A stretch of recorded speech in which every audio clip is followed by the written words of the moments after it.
السلام عليكم ورحمة الله تعالى وبركاته. أعوذ بالله من الشيطان الرجيم. بسم الله الرحمن الرحيم. الحمد لله رب العالمين، والصلاة والسلام على أشرف الأنبياء والمرسلين وعلى آله وصحبه أجمعين. اللهم رب اشرح لي صدري ويسر لي أمري واحلل عقدة من لساني يفقه قولي، ولا حول ولا قوة إلا بالله العلي العظيم. اللهم انفعنا بما علمتنا وعلمنا ما ينفعنا وعلمنا ما جهلنا وذكرنا ما نسينا. اللهم يسر ولا تعسر، رب تمم بالخير. اللهم افتح علينا فتوح العارفين، وفقنا توفيق الصالحين. اللهم لا سهل إلا ما جعلته سهلا، وأنت تجعل الحزن إذا شئت سهلا. اللهم اجعلنا من السعداء المقبولين، ولا تجعلنا من الأشقياء المردودين. اللهم صل وسلم وبارك على سيدنا محمد وعلى آله وصحبه أجمعين، والحمد لله رب العالمين. InsyaAllah kita sambung balik pengajian kita Bulughul Maram yang disusung dikarang oleh Al-Hafidh Al-Imam Ahmad bin Ali bin Muhammad yang dikenali sebagai Imam Ibn Hajar Al-Asqalani, lahir pada tahun 773 Hijrah, wafat pada tahun 852 Hijrah, rahimahullahu subhanahu wa ta'ala, wa nafa'ana Allah bi'ulumihi fid daraini amin. Yang mana kita sekarang ni masih lagi di dalam bab perkara yang membatalkan wudu. Hadis yang ke-12. Wa an Aisyah radhiyallahu ta'ala anha qalat, kana Rasulullah sallallahu alaihi wasallam yadhkurullah ala kulli ahyanih. Rawahu Muslim wa 'allaqahu al-Bukhari. Maksud hadis daripada Sayyidatina Aisyah radhiyallahu taala anha, katanya adalah Rasulullah sallallahu alaihi wasallam menyebut Allah pada setiap masa.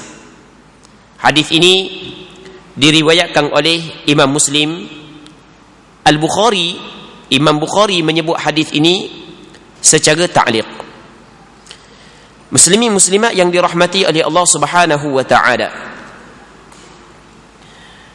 Aisyah dalam hadis ini dia menceritakan kepada kita kelakuan perbuatan keadaan Nabi sallallahu alaihi wasallam. Rasulullah setiap masa menyebut Allah Subhanahu wa taala. Setiap masa dia berzikir kepada Allah Subhanahu wa taala. Ni keadaan Nabi sallallahu alaihi wasallam, seorang rasul yang mempunyai kedudukan yang cukup tinggi di sisi Allah Subhanahu wa taala. Allah Rabbi setiap detik, setiap masa berzikir kepada Allah Subhanahu wa taala. Hadis ini diletak dalam perkara yang membatalkan wudu. Benda yang kita dapat faham daripada hadis ni, bahawasanya berzikir tidak disyaratkan berwudu. Kalau kita nak bertasbih, kita nak ucap subhanallah, adakah disyaratkan kita berwudu? Tidak disyaratkan kita berwudu. Kita nak ucap alhamdulillah, adakah disyaratkan kita kena ada wuduk dulu? Kata ulama, tidak disyaratkan kita kena ada wuduk dulu. Kalau kita nak ucap Allahu Akbar, la ilaha illallah, astaghfirullah, la hawla wa la quwata illa billah, tidak disyaratkan kita ada wuduk. Dia termasuk dalam zikir membaca Al-Quranul Karim. Allah Subhanahu wa ta'ala berfirman dalam Al-Quranul Karim, inna nahnu nazzalna dzikra, sesungguhnya kami menurunkan zikir, yakni Al-Quranul Karim. Jadi Al-Quranul Karim kalau kita nak baca tidak disyaratkan kita ada wuduk.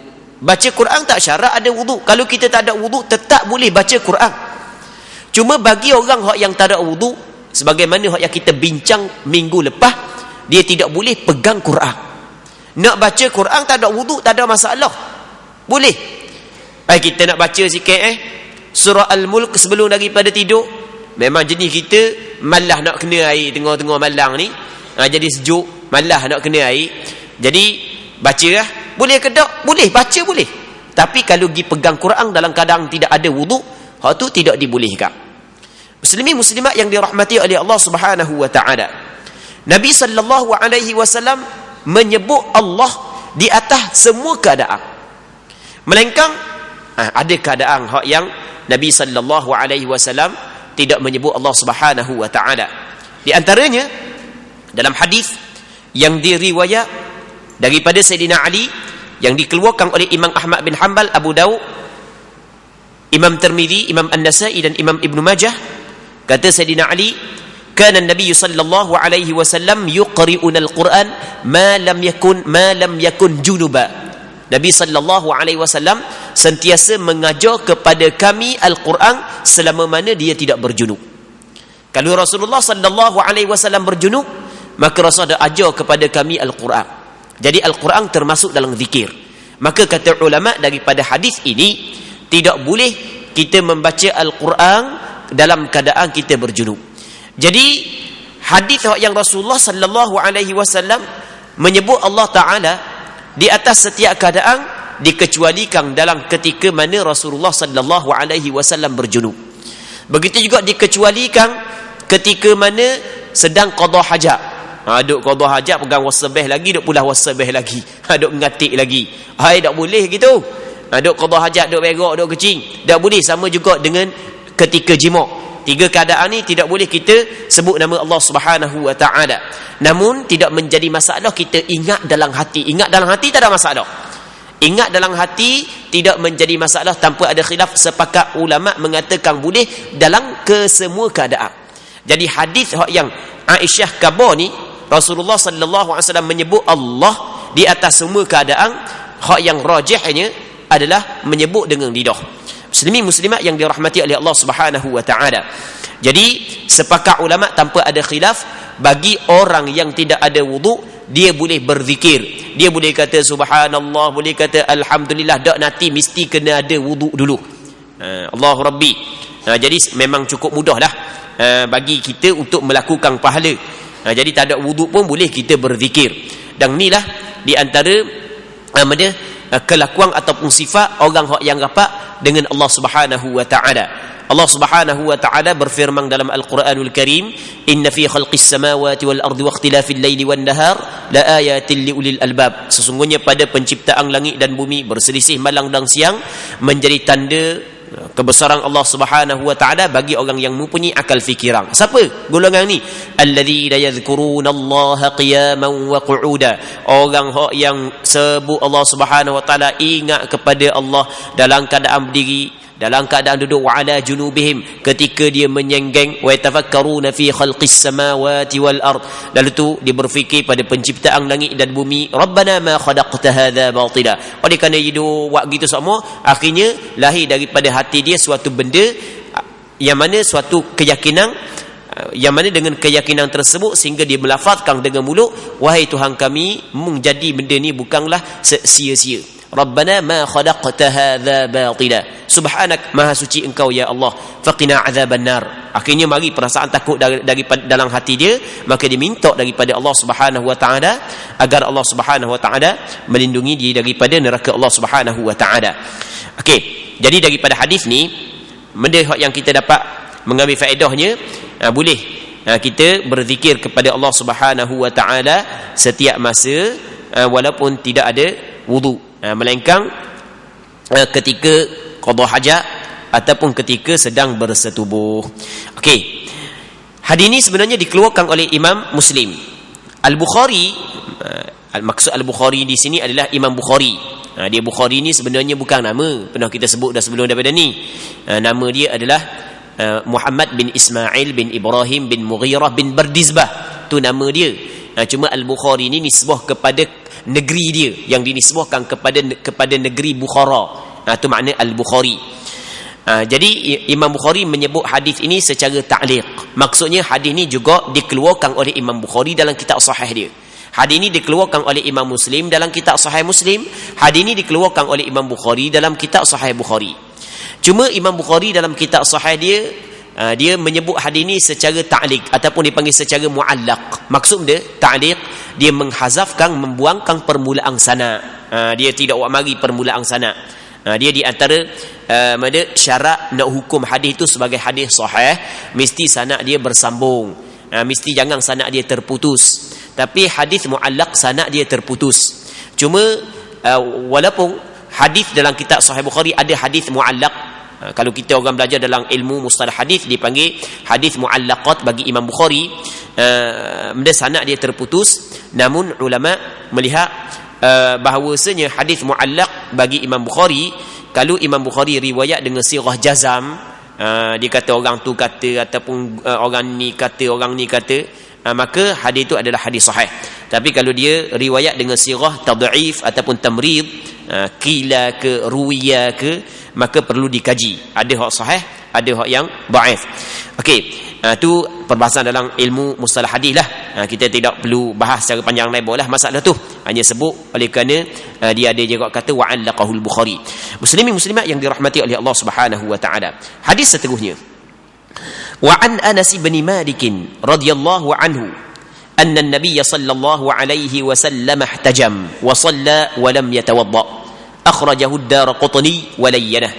Maksud hadis daripada Anas bin Malik radhiyallahu anhu bahawasanya Nabi sallallahu alaihi wasallam telah berbekam. Jangan baca bi rabbikum, baca bi rabbikum, dak jumpa cari makna benda pula berbekam. Baca berbekam. Bekam itulah. Nabi sallallahu alaihi wasallam telah berbekam. Lalu selepas Rasulullah sallallahu alaihi wasallam berbekam, Rasulullah sallallahu alaihi wasallam sembahyang tanpa mengambil wuduk semula. Jadi kita faham daripada hadis ni bahawasanya berbekam ia tidak membatalkan wuduk. Keluar darah ia tidak membatalkan wuduk. Berbekam ia tidak membatalkan wuduk. Tu kita kena benda yang kita faham daripada hadis ni. Cuma hadis ni sebenarnya hadis dhaif. Dikeluarkan oleh Imam Ad-Darqutni, tetapi Imam Ad-Darqutni mengakui hadis ini adalah hadis dhaif. Hadis dhaif tidak boleh dijadikan sandaran hukum. Okey, dah kalau keluar darah kena wuduk Dah hadis ni hadis dhaif? Tak. Keluar darah dia tidak membatalkan wuduk menurut pandangan kebanyakan ulama, majoriti ulama. Menurut kebanyakan pandangan majoriti ulama, berbekam dan keluar darah ia tidak membatalkan wuduk. Dan mana dalil? Dalilnya adalah kembali kepada asal. Asalnya wuduk kita apabila kita ambil sah. Asalnya sah. Jadi kita nak membatalkan wuduk mesti kena ada dalil. Sekarang ni tidak ada dalil pun yang sahih mengatakan keluar darah membatalkan wuduk. Baik. Jadi keluar darah ia tidak membatalkan wuduk. Namun di sana ada pandangan mazhab mengatakan keluar darah yang mengalir, keluar darah banyak membatalkan wuduk. Itu mazhab Hanafi. Mazhab Hanafi kalau keluar darah batal wuduk Itu mazhab Hanafi. Sebab itulah kadang-kadang orang kita ni dalam masalah taqlid dia kena tahu juga perkara ni. Kadang-kadang orang kita ni dalam masalah berpegang, bersentuh lelaki dan perempuan, dia bertaklid kepada mazhab Hanafi ketika dia pergi Mekah. Ni banyak orang kita kan. Boleh, tak ada masalah, boleh. Boleh kita nak ikut pandangan mazhab Hanafi mengatakan tidak batal wuduk kalau sentuh dengan orang puang. Tak batal wuduk dengan bini ke, dengan orang lain ke, tak batal wuduk. Sama ada sentuh dengan sengaja, sentuh tak sengaja, tak batal wuduk. Tak batal wuduk, sentuh tak sengaja pun tak batal wuduk. Ya. Oh gitu. Dengan anak dara orang pun. Ya. Tapi kita bukan cara bab boleh sentuh kedok Kita cara bab batal kedok wuduk. Jangan faham. Kita kata tak batal wuduk dalam mazhab Hanafi. Kalau gitu boleh sentuh anak dara orang. Tak boleh. Yang ke faham masalah lain pula. Kalau bab gitu cepat sangat gaduh sangat. Kita bukan cara haram kedok buat perbuatan tersebut. Kita cara batal wuduk ataupun tidak. perbuatan kita menyentuh perempuan yang tidak halal kepada kita dengan sengaja tanpa ada apa-apa keuzuran, tanpa ada apa-apa keperluan, hukum dia adalah haram. Nabi sallallahu alaihi wasallam bersabda, la ayyut'ana fi ra'si ahadikum bi mikhyatin min hadid khairul lahu min an yamassa imra'atan la tahillu lah. Sesungguhnya seorang kamu ditusuk dengan jarum daripada besi di kepala dia. Ambil jarum besi, cocoh kepala, bocor kepala. Hak tu lebih baik lagi berbanding daripada dia menyentuh perempuan yang tidak halal baginya. Allahu Rabbi, ambil jarum cocoh kepala. Kita bahaduri di kaki, dia akan nak gelepar dah. Usah kata di kepala. Tapi gitulah hak yang disebut oleh Nabi sallallahu alaihi wasallam dalam hadis yang sahih. Hadis hasan mengikut pandangan sebahagian daripada ulama, hadis maqbul kesimpulannya. Baik. Jadi bukan kita nak cara boleh setuh ke tak. Kita nak cara kalau setuh, sama ada sengaja ataupun tidak, ia membatalkan wudu ataupun tidak. Situ hak yang kita nak bincang. Mazhab Hanafi, dia kata tak batal wudu. Ada batal wudu kalau setuh dengan orang puan. Biasanya orang di Mekah dia pakai mazhab Hanafi dalam masalah ni. Dia pakai dalam mazhab Hanafi. Okey, tiba-tiba dia kata tak batal wudu sebab dia pakai mazhab Hanafi masa dia khusus umrah. Ada orang hak yang bagi khusus kata, tak apa kita pakai mazhab Hanafi, jadi setuh-setuh masa tawaf tu tak batal wudu. Okey, tak apa, boleh, tak ada masalah. Sebab mazhab Hanafi adalah mazhab mu'tabar. Okey. Lepas daripada tu duk Mekah bibir pecah. Duk Mekah kan, dia udara di Mekah ia tak sama dengan udara di tempat kita. Udara di tempat kita udara lembap, dia udara Mekah kering. Ni bibir pecah kan tak biasa lagi. Bibir kaki pecah. Pecah suka sikit, neleh darah. Tengok. Dia kata pakai mazhab Hanafi. Sedangkan dalam mazhab Hanafi keluar darah yang mengalir membatalkan wudu. Ni dia perlu kena tahulah masalah tu. Tu dia perlu kena tahu. Okey, dalam mazhab Hanafi keluar darah mengalir, keluar darah dia membatalkan wudu. Namun majoriti ulama termasuk pandangan mu'tamad dalam mazhab Imam Syafi'i bahawasanya keluar darah ia tidak membatalkan wudu, melainkan kalau keluar darah istihadah. Tu lain. Sebab tu keluar daripada kemaluan. Keluar daripada kemaluan, darah ke tak darah ke, maka ia membatalkan wudu. Okey, habis. Seterusnya katanya wa an Muawiyah, hadis yang ke-14. Wa an Muawiyah radhiyallahu anhu qala Rasulullah sallallahu alaihi wasallam al-'ainu wika'us sahi fa idza namat al-'aynan istaqlaqa al-wika'. Rawahu Ahmad wa Tabarani wa zada wa man nama falyatawadda. Wa hadhihi ziyadatu fi hadha al-hadith عند أبي داود من حديث علي دون قوله استطلق الوكاء وفي كلا الإسنادين ضعف. ولأبي داود أيضا عن ابن عباس رضي الله عنهما مرفوعا إنما الوضوء على من نام مضطجعا وفي إسناده ضعف أيضا. Maksud dia daripada Muawiyah radhiyallahu anhu. Muawiyah di sini adalah Muawiyah bin Abi Sufyan, di antara sahabat yang masyhur lah. Muawiyah bin Abi Sufyan di antara sahabat yang masyhur. Walaupun dia memeluk Islam lewat sikit, tapi dia memang di antara sahabat yang masyhur. Kerana punca daripada masyhurnya adalah kerana dia di antara sahabat ataupun dia di zaman pemerintahan Sayyidina Ali berlaku peperangan Siffin, peperangan yang besar di antara dua tentera. Yang mana sebelah ni Islam, sebelah ni Islam. Sebelah ni dipimpin oleh Sayyidina Ali, sebelah ni dipimpin oleh Sayyidina Muawiyah. Dia ni adik ipar Nabi sallallahu alaihi wasallam kerana kakak dia menjadi isteri Nabi sallallahu alaihi wasallam. Baik. Daripada Muawiyah radhiyallahu taala anhu katanya, sabda Rasulullah sallallahu alaihi wasallam, mata itu pengikat dubur. Ni mata kita ni pengikat dubur. Warna pula mata ikat dubur. Kita tak biasa tengok lagi mata pengikat dubur. Ni bukan hak yang, bukan benda hissi ni, bukan benda zahir ni, benda maknawi maksudnya kiasan maksud mana? Kita kalau kita sedar, kita ni sedar dak tidur, punggung kita dak tubik angin, kita tahan, tapi dang tidur gok berok ketuk dak sedar dah. Tu maksud mata pengikat kepada punggung. Maksudnya kalau kita dok tidur, kita boleh kawal punggung kita daripada mengeluarkan sesuatu. Dan tidur tak ada benda dah. Kalau kita tidur ramai-ramai, esok tu orang kebun Allah malang. 8 kalinya lepas bung etong kata dia. Dah lah kuat busuk pula. Kita kata masa mana? Kita dah sudah setaran dah sebab kita tidur. Baik, sebab itulah dalam hadis ni menyebut al-ainan wika'us sahi. Maksudnya mata ni adalah pengikat kepada dubur. Baik.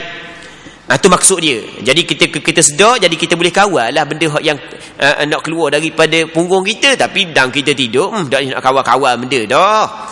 Maka mata itu pengikat dubur. Maka apabila lelak dua mata, terlepaslah pengikat tu. Sebab kita kalau tidur ramai-ramai tu, hak ketuk tu biasa lah. Awan dia dah. Hak ketuk tu biasa. Tekah silap makan nasi metah pula main perut duk kembung tengah tidur pun berong ketuk biasa. Sebab putus terungkai dah ikatan punggung dengan sebab tidur. Baik. Diriwayatkan oleh Imam Ahmad bin Hanbal dan Imam At-Tabarani. Abu Daud menambah, dalam riwayat Imam Abu Daud ada tambahan, sesiapa yang tertidur hendaklah ia berwuduk. Tambahan ini diambil daripada hadis Ali dengan tidak memakai perkataan terlepaslah pengikat itu. Dia ada diwak mari beberapa riwayat. Jadi ada riwayat siapa tidur dia kena wuduk. Yang mana riwayat ni diambil daripada hadis Sayyidina Ali yang dikeluarkan oleh Imam Abu Daud. Cuma tidak ada perkataan apabila dia tidur terlepas pengikat, tak ada. Dalam riwayat Ali tak ada ni. Cuma kata dia kedua-dua sanad tersebut adalah dhaif.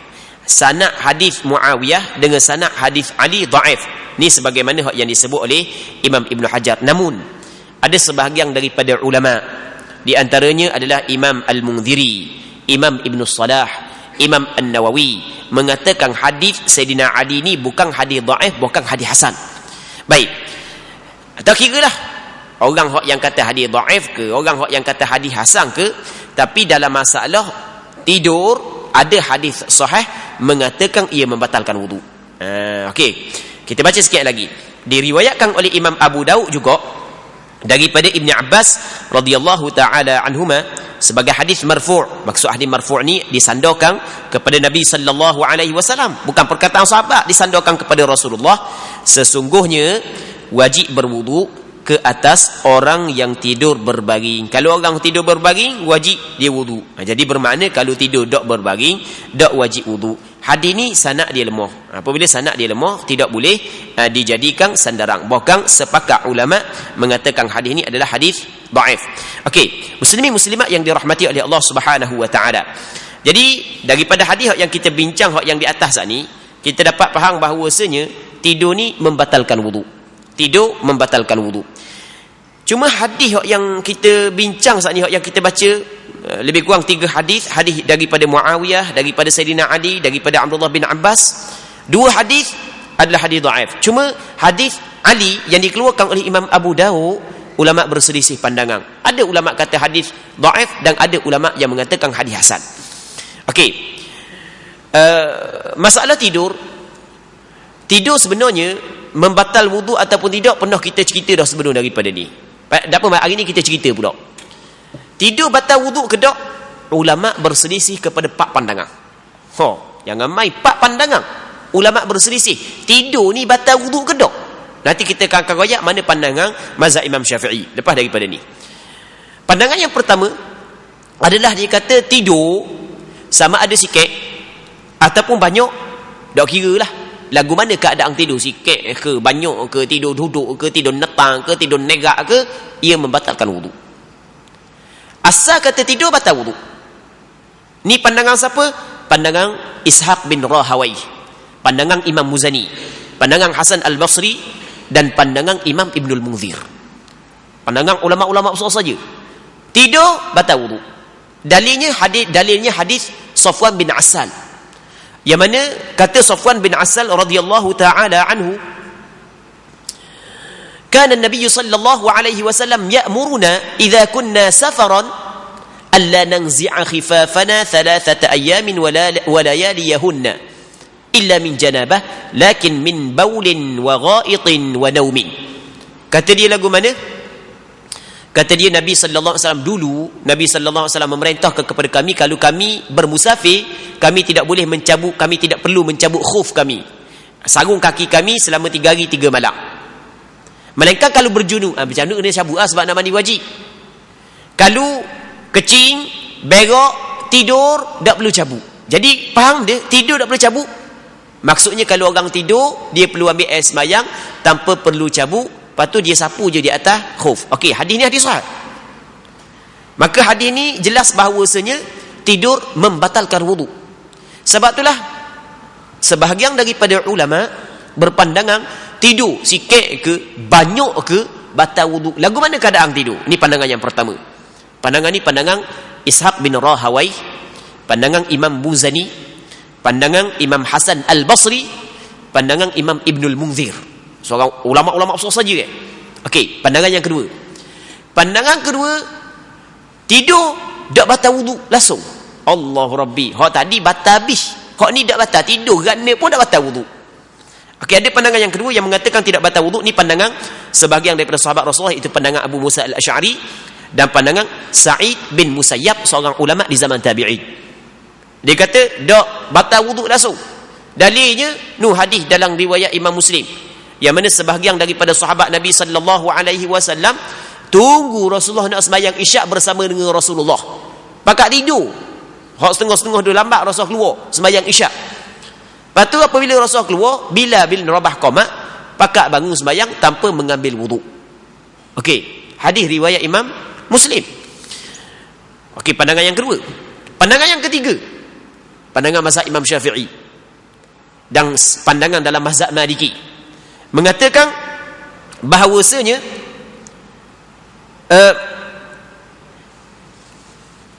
bukan mazhab Maliki mazhab Hanafi. Pandangan yang kuat dalam mazhab Hanafi, pandangan mazhab Imam Syafi'i dan pandangan yang kuat dalam mazhab Hanafi, bahawasanya tidur ada hak yang membatalkan wudu, ada hak yang tidak membatalkan wudu. Tidur hak yang membatalkan wudu adalah tidur yang tidak tetap papan punggung di lantai.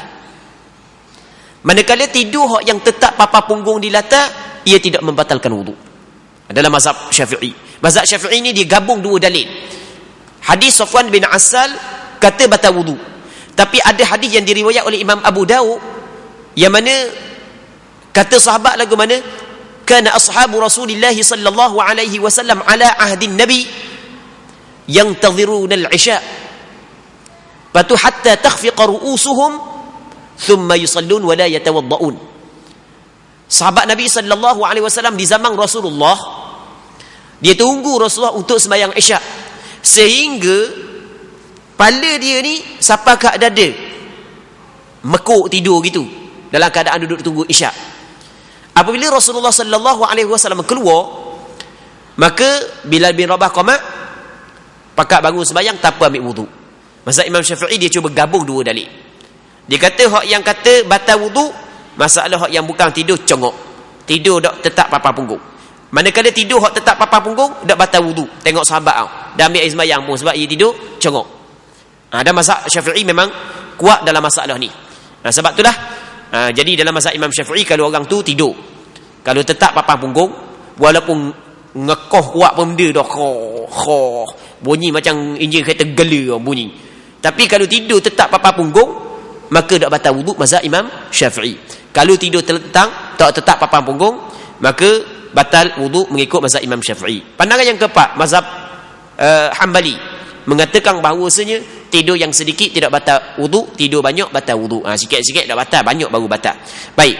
Jadi sebenarnya hak yang lebih comel kita ambil pandangan mazhab Imam Syafi'i. Pertama-tama pandangan mazhab Imam Syafi'i adalah pandangan hak yang diguna pakai, yang diamalkan di tempat kita. Jadi tidur hak yang tetap papan punggung tak batal wudu. Kalau tak tetap papan punggung di latar, maka ia membatalkan wudu. Okey, habis.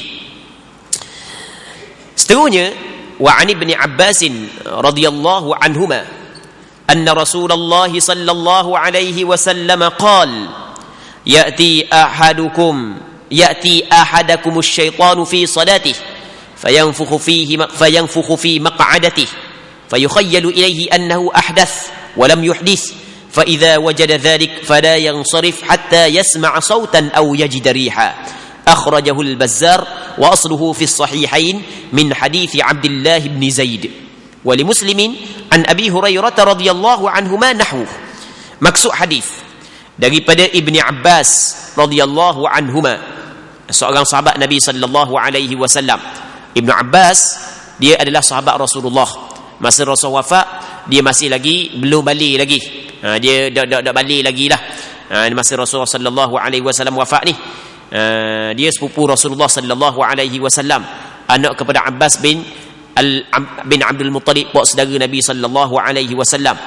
Walaupun dia ni budak kecil lah di zaman Rasulullah, tapi sedikit pun tidak menghalang untuk dia menuntut ilmu. Dia kecil je, budak lagi, tapi giduk Rasulullah gimana ada sokmo dia, sebab nak ambil mutiara-mutiara yang keluar daripada mulut Nabi sallallahu alaihi wasallam. Memang kuat dia ni cari ilmu masa dia kecil.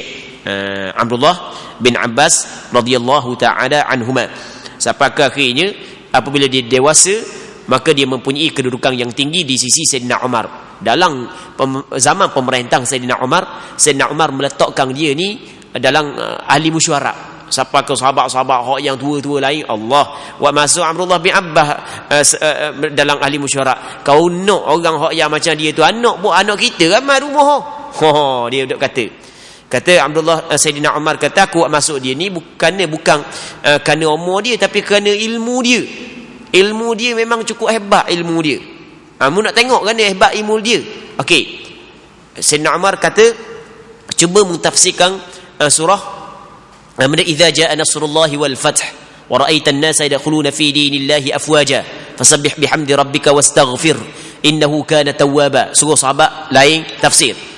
Sayyidina Umar kata, idza jaa nasrullahi wal fath, apabila datang pertolongan Allah Subhanahu wa taala dan penaklukan kota Mekah, pembukaan kota Mekah, wa ra'aitan nasa yadkhuluna fi dinillahi afwaja, melihat manusia masuk ke dalam agama Allah secara berbondong-bondong. Ketika tu fasabbih bihamdi rabbika wastaghfir, mungkin bertasbih dengan memuji kepada Tuhanmu dan istighfarlah kepada Allah Subhanahu wa taala, kerana Allah taala Tuhan yang Maha penerima taubat.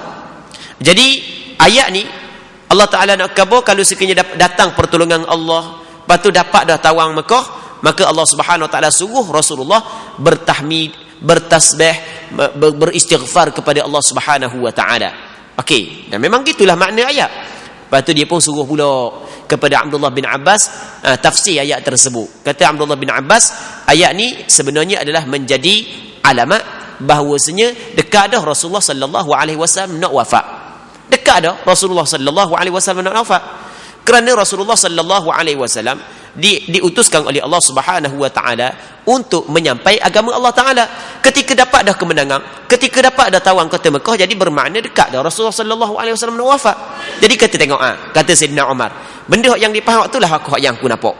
Jadi bukanlah orang hak yang biasalah, bukan calang-calang orang, Abdullah bin Abbas. Sebab itulah diberi kepada dia gelaran turjumanul Quran, lidah kepada Al-Quranul Karim. Diberi kepada dia gelaran habrul ummah, orang yang alim di dalam umat Nabi Muhammad sallallahu alaihi wasallam. Baik. Daripada Abdullah bin Abbas radhiyallahu taala anhuma, bahawasanya Rasulullah sallallahu alaihi wasallam bersabda, benda yang Rasul bersabda, syaitan akan datang kepada seseorang di dalam sembahyangnya. Syaitan dimari dalam sembahyang. Syaitan ni adalah makhluk Allah Subhanahu wa taala, yang mana kita tidak dapat melihat dengan mata kasar, tapi yang pastinya dia adalah musuh. Dia adalah musuh kepada anak Adam. Dia telah berjanji dengan Allah Subhanahu wa taala untuk menyesatkan anak Adam. Thumma la'atiyannahum min baini aydihim wa min khalfihim wa an aymanihim wa an syama'ilihim.